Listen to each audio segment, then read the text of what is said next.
Hello students, today we are going to start with some important questions of political science. Specially कल आपके board exam है और उसके लिए आप एटलीस्ट एंड वक्त पे कुछ इंपॉर्टेंट क्वेश्चन ज़रूर देखिएगा। और इनमें से हमारा पहला क्वेश्चन पावर शेयरिंग चैप्टर से आएगा कि भाई describe any 3 majoritarian measures taken by the Sri Lankan government to establish Sinhala supremacy. Sinhala supremacy को एस्टैब्लिश करने के लिए श्रीलंकन गवर्नमेंट ने जो मेजॉरिटेरियन मेजर्स ऑप्ट किए थे उनके बारे में आपने यहाँ पे मेंशन करना है, ठीक है। अच्छा, दूसरी चीज़ बेटा हमारा आ जाता है और इसमें तो हमारा 956 का एक्ट आ जाएगा आपका, राइट।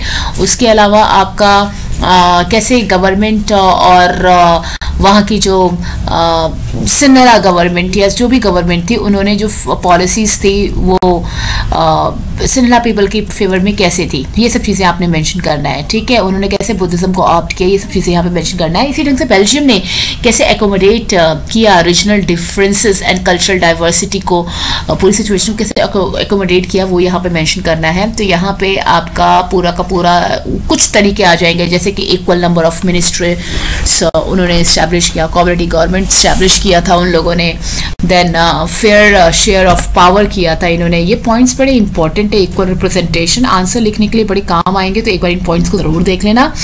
उसके बाद यहाँ पे 1956 के एक्ट के बारे में बोला गया, describe any 3 provisions of the act which was passed in Sri Lanka in 1956 to establish Sinhala supremacy. तो पूरा का पूरा एक्ट आपने मेंशन करना है। ये एक्ट तो वैसे भी बेटा बहुत इंपॉर्टेंट है। एंड लास्ट में दो mention the 2 reasons of power sharing, why power sharing is desirable, तो prudential reason and the moral reason है। इसको बहुत तरीके से देख लेना, ठीक है। यहाँ पे मैं कुछ भी नहीं समझा रही हूँ, यहाँ पे सिर्फ मैं क्वेश्चन बता रही हूँ।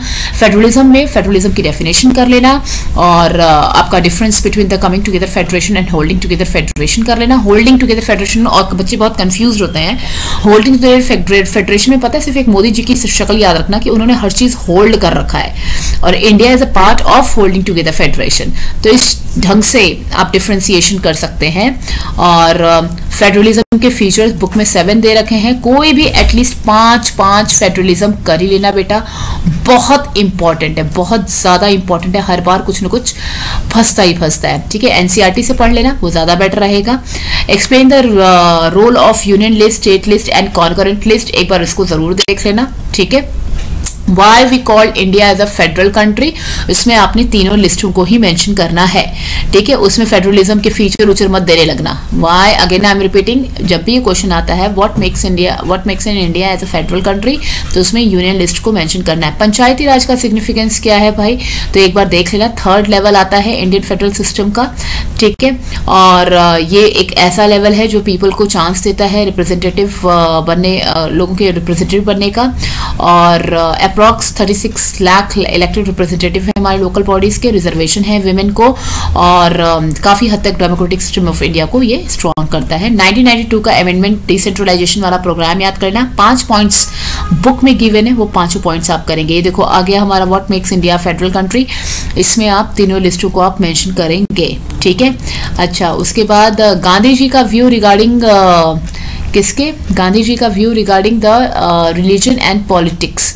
तो अगर हम पॉलिटिक्स एंड रिलीजन की बात करें गांधी जी की, तो यहाँ पे हम बेसिकली हम इसकी बात करेंगे, किसकी बात करेंगे कि गांधी जी ने कैसे रिलीजन को अपने सेपरेट किया है पॉलिटिक्स से, और क्या था गांधी जी का मतलब कि भाई एक जो रिलीजन है वो किसी भी एक पर्टिकुलर रिलीजन, हिंदुज़म या इस्लाम की हम बात नहीं करेंगे, यहाँ पे हम हर एक रिलीजन की बात करेंगे।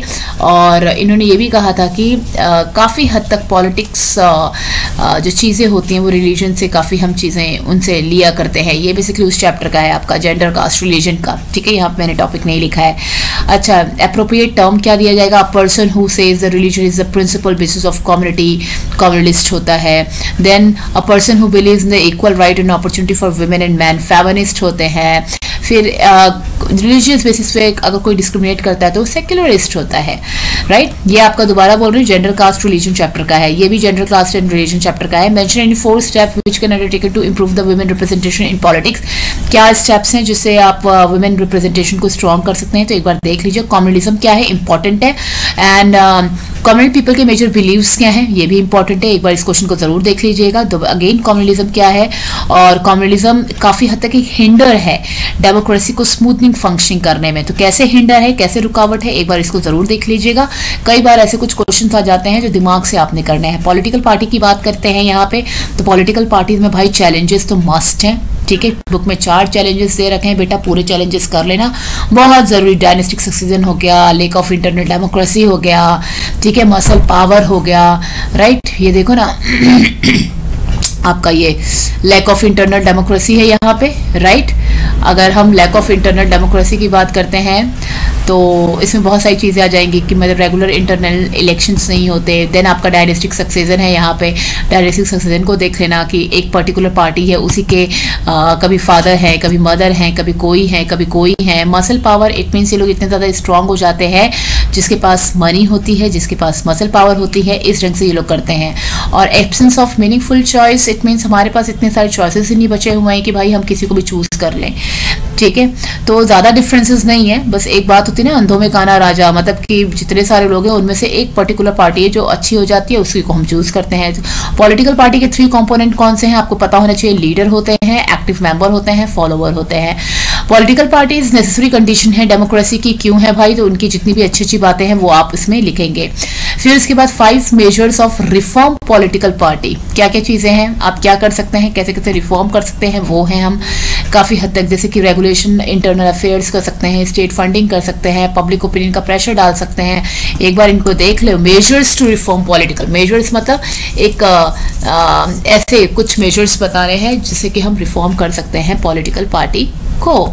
फिर यहाँ पे इंस्टीट्यूशनल अमेंडमेंट्स क्या हुए हैं, मतलब कि कुछ ऐसे कौन सी चीजें लागू सुधार किए गए हैं इंस्टीट्यूशन में हमारे, सो दैट कि हम पॉलिटिकल पार्टी को रिफॉर्म कर सकें, जिसमें आपका एफिडेविट वाला आएगा, एंटी डिफेक्शन लॉ आ जाएगा, ठीक है, मैंडेटरी ऑर्गेनाइजेशन मीटिंग आ जाएगी, तो ये इंपॉर्टेंट है। अच्छा, आउटकम्स ऑफ डेमोक्रेसी एक ऐसा चैप्टर है जहां पे अगर कोई भी क्वेश्चन आता है ना, और अगर आपको क्वेश्चन नहीं आ रहा है, बहुत ध्यान से सुनना, कोई भी क्वेश्चन बेटा छोड़ना नहीं है आप लोगों ने, और जहां पे हमें अगर क्वेश्चन नहीं आ रहा है तो डेमोक्रेसी के बस क्वेश्चन को पढ़ने की कोशिश करो कि मुझे यहाँ पे प्लस में पॉजिटिव वे में आंसर देना है या नेगेटिव वे में आंसर देना है। और अगर क्वेश्चन पॉजिटिव वे में लग रहा है, यानी अच्छाइयां बताने की कोशिश किया जा रहा है डेमोक्रेसी की, कुछ जितने भी डेमोक्रेटिक के एडवांटेजेस हैं, प्लस पॉइंट है, वो सब मेंशन कर दो, सब मेंशन कर दो, तुम्हारा कोई भी आंसर गलत नहीं होगा। जैसे ये क्वेश्चन है, how are democratic government better than the other form of government. Other form of government it means चाहे वो डिक्टेटरशिप हो, चाहे वो आर्मी हो, चाहे मोनाको, कुछ भी, उससे बेटर कैसे है डेमोक्रेटिक। मैंने याद नहीं किया आंसर, अब मैं कैसे लिखूंगी, तो हाँ मैंने कुछ चीजें डेमोक्रेसी के बारे में पढ़ी थी, पॉजिटिव पॉइंट्स, तो मैंने सिर्फ वही पॉजिटिव पॉइंट्स मेंशन कर देने हैं, ठीक है, तो ये काम करना आप। अच्छा, दूसरा क्वेश्चन कि भाई democracy stands much superior in promoting dignity and freedom of the citizen, justify the statement. इसी क्वेश्चन को ले लेते हैं भाई, हमें नहीं पता क्या होता है भाई, कैसे डेमोक्रेसी में dignity and freedom of citizen को मेंटेन किया जाता है, कैसे खड़े होते हैं, ये सब चीजें हमें नहीं पता। तो सिंपल देखो, democracy promote equality, it involve every person in the decision making process. कुछ ऐसे 5-5 लाइन्स पता है, याद कर लो इसमें से, और ना आए तो हर आंसर में वही लिख दो अगर इससे रिलेटेड कोई क्वेश्चन आता है। Democracies are not appearing to be very successful in reducing economic inequality, ज्यादा सक्सेसफुल नहीं हुआ है इकोनॉमिक इनइक्वालिटी को रिड्यूस करने में, तो यहाँ पे ये आंसर लिख देना, ठीक है। ऐसे इस टाइप के क्वेश्चन आ सकते हैं, बिल्कुल आ सकते हैं। A public expression of dissatisfaction with democracy, जनता ज्यादा खुश नहीं होती है डेमोक्रेटिक प्रोजेक्ट के सक्सेस को देख करके, ठीक है, तो ये एक बार ये देख लेना। Some people think that the democracy produces less effective government. Some people क्या, सभी लोग सोचते हैं डेमोक्रेसी में जो गवर्नमेंट होती है वो बेसिकली लेस इफेक्टिव होती है। क्यों होती है, तो बहुत सारे रीजंस हैं। फिर इकोनॉमिक इनइक्वालिटी को कम करने में भी डेमोक्रेसी बहुत ज़्यादा सक्सेसफुल नहीं हुई है, बहुत सारे रीजंस हैं, तो एक बार आप देख लेना। How democracy is accountable responsive, आ गया ना, इसमें भी आप पूरे के पूरे पॉजिटिव पॉइंट्स लिखेंगे, ठीक है। तो ये आपका पॉलिटिकल साइंस का क्वेश्चन है, इसको बेटा बहुत तरीके से कर लेना, बड़े इंपॉर्टेंट क्वेश्चंस हैं, बेस्ट ऑफ लक, ढंग से काम करना। इकोनॉमिक्स का भी लगे हाथ बता देती हूँ क्या है बेटा। इकोनॉमिक्स में अगर हम डेवलपमेंट की बात करें, वर्ल्ड बैंक, यूएनडीपी, बहुत ही तरीके से आप कर लेना, ठीक है। डिफ्रेंसिएशन, अगर ये 2 चीज करते हो तो बाकी कुछ चीजें तो अपने आप कर ही लोगे, ठीक है। अच्छा, उसके बाद और चीजें हमारे क्राइटेरियन वाले बेस्ड वाले जो क्वेश्चंस है ना, एवरेज इनकम फिगर, वो बेटा तरीके से आप लोग पता कर लेना।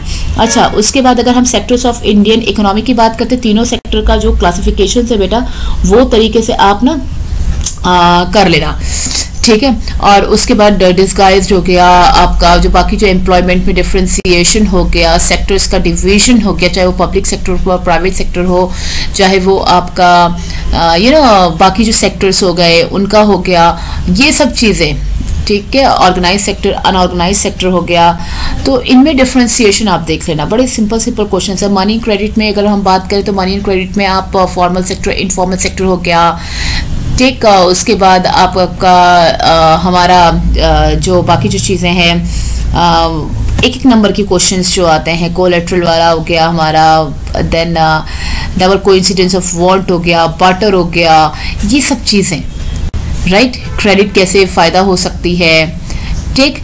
उसके बाद हम आते हैं अगर ग्लोबलाइजेशन पे, तो ग्लोबलाइजेशन पे हमारा डेफिनेशन हो गया, एमएनसी का रोल हो गया, फेयर ग्लोबलाइजेशन हो गया, सेल्स वगैरह हो गया, ये सब देख लेना।